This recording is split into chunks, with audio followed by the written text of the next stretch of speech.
West Ham United faced two major issues on Saturday evening.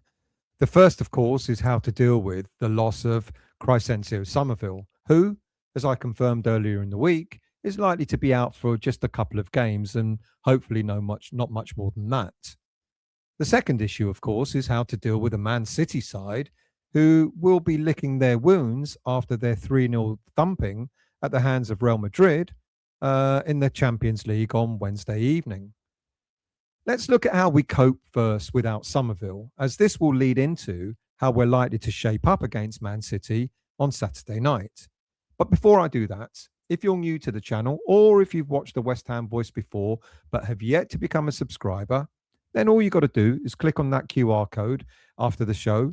It'll take you to the subscription page. Subscription is free of charge. If you enjoy the show, why not become a subscriber of the channel? If you have enjoyed the show, at the end, there's a like button below the video. Please click on that. And also, there's a hype button. If you press the hype button, it also allows you to promote the channel. You don't do anything more than just, apart from pressing the hype button, that allows other people to watch the show. Right, let's crack on. There's no denying that Crysencio Summerville has been a shining light over the past couple of months. All of a sudden, with the slightest of tweaks that Nuno has made to our starting lineup and the shape, our formation, etc., our team selections and so on, Somerville has benefited immensely, and so has West Ham. 7 goals, 2 assists in the last dozen games, and on the brink of his first call-up to the senior Dutch national squad. Last time he played for the Netherlands was under 21s, where he played back in June 2023. So it's been 3 years since he's seen any international duty.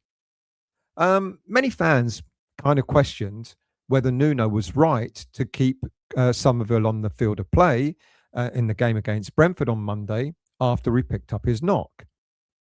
And during the Man City press conference, pre-match press conference, Nuno was questioned by a reporter about it, and he seemed rather perplexed. He seemed rather kind of a bit miffed that he was being asked whether it was right to keep Somerville on. Nuno replied that he made a contribution to the game and that he switched Somerville with Castellanos. Castellanos went out on the flank. Somerville went into the middle, so he wouldn't have to run down the wing as much as he would have needed to if he stayed on the wing. Look, I don't know. In hindsight, should he have been taken off? Look, it didn't seem to aggravate the injury, and clearly Nuno and his coaching staff deemed it appropriate to take that risk to keep the player on. But despite Somerville's injury, it's been suggested that Ronald Koeman might still call the player up for international duty over the coming week or so. So that seems to further suggest that Somerville's injury is not that serious. So in fact, there's a suggestion that Somerville may actually be back in time for the Aston Villa game in a couple of weeks' time, which will give Koeman another opportunity to assess the 24-year-old's ability. But right now, let's go back to needing the solution as to how we deal with his absence against Man City. In his press conference, Nuno confirmed that the player was not available, so therefore, that's one enforced change to the starting lineup in the game against Brentford on Monday. But Nuno's got options, and that's not something I thought I'd say only a couple of months ago. Now, he can opt for what seems to be the clear and obvious change, and that's to put Adama Traore in place of the missing Somerville. To be honest, I'm pretty much convinced this is what Nuno's going to do. Somerville's going to step right in to replace, Traore is going to step right in to replace Somerville's role. Look, Traore's a lump. He certainly gets quite a bit of negativity from me. I won't lie, he's not my favourite kind of player. But I've got to be honest, he did really well in the first half against Brentford on Monday night. And I was rather surprised that he was subbed at half-time. He was direct, aggressive, a real handful. Of course, he's got great pace. And he was a handful against the Brentford defence. So I was surprised he didn't stay on for longer. So he's my shoe-in for Saturday night. But there are other options.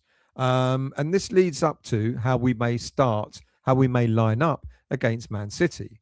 Look, if we play Traore, a straight swap, like for like, and we'll keep the 4-4-2, 4-4-1-1, 4-2-3-1 kind of formation, 4-5-1 even, whatever you want to call it. Pablo coming back, of course, means that he can sort of drop into midfield to fill the midfield up. But Nuno just may want to experiment, and he may want to tighten things up at the back, and he might just be tempted to go with a 3 at the back, 5 at the back, whatever you want to call it. But this is flexible as well. 5-3-2, 3-5-2, 3-4-3 even. In goal, of course, would be Hermansen. The 3 at the back would undoubtedly be Dinos, Todibo and Disasi. Wan-Bissaka will take the wing-back role on the right. And, of course, Malik Diouf will go on the left. And the 2 in the middle, Fernandes, Souček, with Bowen, Pablo and Castellanos leading the line. Or, quite possibly, it might be Traore rather than Castellanos leading the line. He's got options there.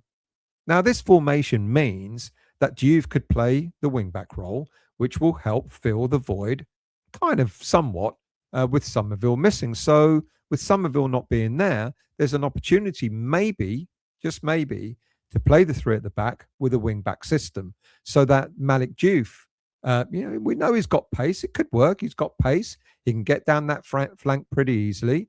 And with several attacking players on the pitch, he'll have plenty of options to target with his crossing. But going for 3 at the back does mean we lose a midfielder. And we know how good Man City's central midfield is.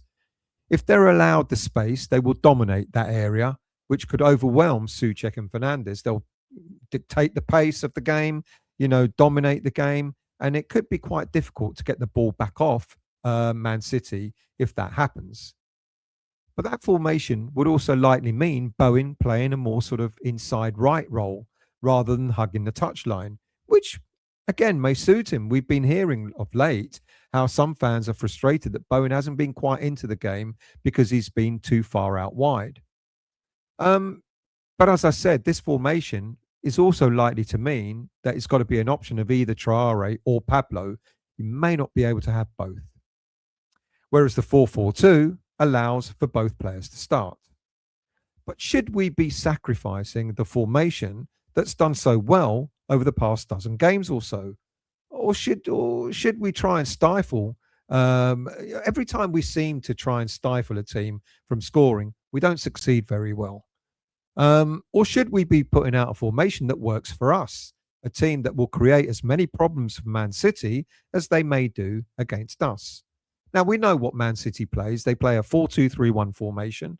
As I've said, they like to control the midfield, and they also like to get the ball to their wide players. And I'm sure, despite them both playing on Wednesday, it'll be Semenyo and Doku. But they do have so many different options to play out wide. Now, keeping the wide players quiet whilst being combative in the centre of the park is key. And so with a flexible 4-4-2, 4-4-1-1, 4-5-1, whatever you want to call it, we can achieve both those aims and have some chances when we break. But which players are better suited to stifle the threat that they offer from the width? Now, on one side, we need a more disciplined performance from Aaron Wan-Bissaka because he's going to be up against Doku. He's going to have to nullify Doku. And Wan-Bissaka is great at going forward. He's great. He's got good pace at coming, retrieving the ball. I guess the one area that Wan-Bissaka lacks sometimes is he does get caught out of position on set pieces. But with Todibo being back, and I'm pretty sure Todibo will be in the starting lineup on Saturday, it kind of makes Wan-Bissaka stronger in his defensive play. However, we've got a similar issue on the other side, and the same discipline is required to stifle Semenyo or whoever plays out wide for Man City. Now, in the first half of the FA Cup game, the players who started on that side were Oli Scarles and Traore. But like I said, I don't know if it's going to be... I don't think it's going to be Oli Scarles playing left back on Saturday. So it's kind of like choose your left back time. Um, Malik Diouf certainly has the pace and great recovery to be a decent, that he's been picked most of the time this season. Ollie Skiles I like, but sometimes I think he's still learning his game as he goes along. And then you've got the option of Ezra Myers, who in my mind seems to be the more solid of the three left backs available to Nuno. Myers didn't start in the FA Cup last Monday and is likely to be considered kind of a third choice. But is that fair? He's played with a lot of assurance this season. And if it were me, I would take a punt and start with Myers at left back, because then that gives Nuno more options as what to do with filling the void for the missing Ollie Skiles. And I'll show you what I mean. With Ezra Myers coming in, you can either play Traore or you can push Malik Diouf further forward. So you keep your formation of 4 at the back, 4-2-3-1, 4-4-1, 4-4-1-1, whatever you want to call it. But then you got Ezra Myers at the back with Diouf moving forward. Now, I've said Diouf is kind of, he offers something different up front, on that left wing side. He wouldn't be as combative as in attack as Traore would. He wouldn't be bullying the defenders around, but he's got a better end product. He's assisted in 5 goals already this season. Not bad for a player playing his first season in the Premier League. Now, if I wanted to add something different, maybe I would go with a Myers-Diouf partnership on the left. It's got a combination of strength, good positioning. Myers, he's got pace with Diouf, crossing.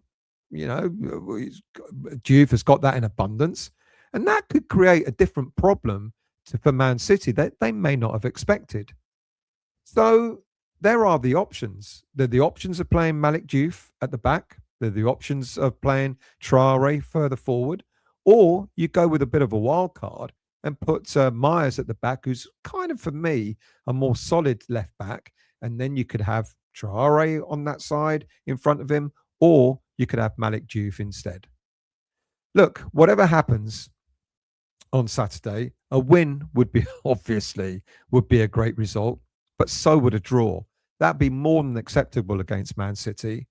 If we lose, however, it's not going to be the end of the world. And I don't think we need to sort of like throw our toys out the pram if that happens. And I guarantee that's what will happen. Some people, some fans, rightly or wrongly, will then just go nuts and say we've lost against Man City, we give up against the big teams and all that sort of stuff. But what we've got to remember is it won't be the end of the world, because we've got to look at the other fixtures that are happening over the weekend as well. Nottingham Forest, they host Fulham on Sunday, a decent Fulham side who could turn Forest over even though they're playing away. So if we get a draw, for example, and Forest don't win or don't get a draw, if they lose, we're out of the bottom 3. Then we got Crystal Palace hosting Leeds United, which ain't going to be easy for either team. I don't know what result that's going to be, but that could end up in maybe a draw. And then, of course, Spurs are away to Liverpool. Now, Liverpool won't play badly again for a number of games, but Spurs are quite likely to.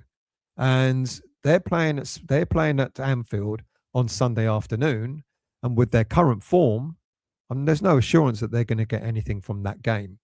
So I'm going to stick my neck out and say that a late kickoff under the lights on Saturday night will see West Ham earn a hard-fought point.